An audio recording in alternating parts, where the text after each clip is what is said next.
असदुद्दीन ओवैसी जब से डेलीगेशन के साथ विदेश दौरे पर गए हैं, वो न सिर्फ पाकिस्तान को बेनकाब कर रहे हैं, बल्कि शहबाज शरीफ और मुल्ला मुनीर को ऐसी लताड़ लगा रहे हैं कि पूरा देश ओवैसी का ये रूप देखकर हैरान है। मुस्लिम देश कुवैत में ओवैसी पहुंचे तो जिहाद के नाम पर चिल्लाए जा रहे पाकिस्तान प्रोपेगेंडा की हवा ही निकाल दी।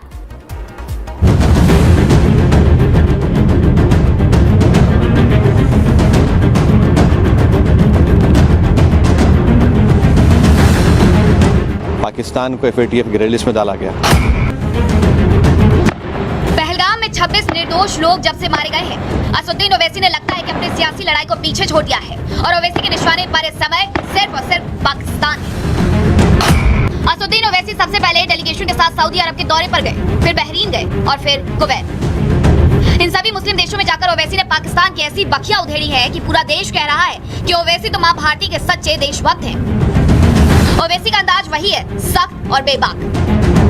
तेवर और कलेवर भी नहीं बदला है तो बस किरदार। अंतर बस इतना है कि पहले ओवैसी सत्ता पक्ष के खिलाफ आवाज बुलंद करते थे, लेकिन अब ओवैसी पाकिस्तान के धर्म वाले एजेंडे के खिलाफ धर्म युद्ध लड़ रहे हैं। कुवैत में तो ओवैसी पाकिस्तान पर ऐसा बरसे कि दो टूक कह दिया कि पाकिस्तानी ज्यादा भारत के मुसलमानों का हमदर्द ना बने, क्योंकि पाकिस्तान से ज्यादा मुसलमान तो हिंदुस्तान में रहते हैं और भारत के मुसलमान पाकिस्तानियों से ज्यादा ईमानदार हैं। We are concerned with the deep state of Pakistan, the ISI, and the open free run being given to the terrorists in Pakistan. You can tell your Pakistani if you meet them, please show us one terrorist camp which India runs. एक तो बताइए भाई, कहीं तो बताइए, कुछ नहीं है। और बार बार ये मुसलमान, Pakistan cannot take up this issue। हम मुसलमान, क्या मुसलमान, हिंदुस्तान में पाकिस्तान से बढ़ के मुसलमान है, पाकिस्तान से बढ़ के मुसलमान है। और मैं तो आपको बोल रहा हूं, उनसे ज्यादा हम ईमानदार हैं, उनसे ज्यादा हम में तकवा है, अल्लाह से मोहब्बत है, उसके रसूल सल्लल्लाहु अलैहि वसल्लम से मोहब्बत है। तो ये भी एक झूठा प्रोपेगेंडा इनका है। ओवैसी ने पहले पाकिस्तान को उसकी औकात दिखाई, फिर धर्म वाले प्रोपेगेंडा की हवा निकाली और अंत में भारत से पिटने के बाद भी जश्न मनाकर वाहवाही लूटने वाले शहबाज और मुल्ला मुनीर की प्लान परस्ती का बाजा बजा दिया। चाहे शहबाज शरीफ हो, चाहे आसिम मुनीर, ओवैसी ने एक लाइन से सबको धोया और पाकिस्तानियों को बेवकूफ जोकर कहते हुए तो यहाँ तक सुना दिया कि पाकिस्तानी भारत से अपनी तुलना करना बंद करें, क्योंकि पाकिस्तानियों के पास तो अकल भी नहीं है।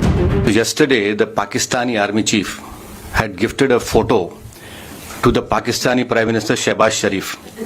President of Pakistan was there, the Speaker of National Assembly was there, and these stupid jokers, they want to compete with India. They had given a photograph of a 2019 Chinese army drill, claiming it's a victory over India.